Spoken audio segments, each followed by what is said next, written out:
നമ്മുടെ ഒരു വീഡിയോ ഉണ്ടല്ലോ, ഇന്നലെ പറഞ്ഞൊരു വീഡിയോ ആണ് ഇന്നത്തെ ഒരു വീഡിയോ. അപ്പൊ ഇന്ന് നമ്മള് നമ്മുടെ പൈപ്പിങ്ങിന്റെ പരിപാടിയാണ്. അപ്പൊ അതിലെച്ചാലേ ഒരു 3 തട്ടായിട്ടാണ് നമുക്ക് പൈപ്പുകൾ പോണത്. 4 ഇഞ്ചിന്റെ തട്ടാണ് ഇപ്പൊ ഈ വാർക്കകൾ അടിച്ചിട്ടുള്ളത്.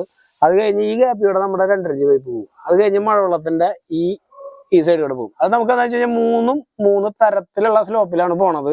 അത് കാരണം ഇവിടെ ആണെങ്കിൽ ഈ ടാങ്ക് നിൽക്കണ കാരണം സ്പേസും ഇല്ല. അപ്പൊ ഓരോന്ന് കഴിഞ്ഞിട്ട് വേണം നമുക്ക് അടിക്കാനായിട്ട്. അപ്പൊ ഓരോന്നായിട്ട് നമ്മുടെ വീഡിയോ വരും. അപ്പൊ ഇതിൽ നമ്മൾ കറക്റ്റ് പെറ്റടിച്ച് വാർത്ത് കോൺക്രീറ്റ് ഇതവിടെ മിക്സ് ആക്കി കാര്യങ്ങൾ ചെയ്തിട്ടുണ്ട്. അപ്പൊ നമ്മൾ ഊണ് കഴിക്കാൻ പോവാണ്. ഊണ് കഴിച്ചിട്ടുള്ള പരിപാടികളാണ്. അപ്പൊ ഇങ്ങനത്തെ വീഡിയോകളാണ് ഇനി വരാൻ പോണത് കേട്ടോ. അപ്പൊ അത് ടാസ്ക് പിടിച്ചിട്ടുള്ള വീഡിയോകളാണ് വെച്ച് കഴിഞ്ഞാൽ നമുക്ക് സ്പേസും ഇല്ല, ഒന്നുമില്ല. കറക്റ്റായിട്ട് കാലാകാലം കിടക്കുന്ന സാധനങ്ങളാണ്. അപ്പൊ അത് പക്കയായിട്ട് ചെയ്യും വേണം. അപ്പൊ 4 ഇഞ്ചാണ് നമ്മൾ ആദ്യം അടിക്കുന്നത്. അത് കഴിഞ്ഞതിന്റെ അടിയിൽ ഏറ്റവും അടിയിൽ നമ്മുടെ മഴവെള്ളം അടിക്കും. അത് കഴിഞ്ഞാൽ നമ്മുടെ 2.5 ഇഞ്ച് സൈഡിൽ കൂടെ. അപ്പൊ ഇത് കഴിഞ്ഞിട്ട് കാണാം. ഓക്കെ.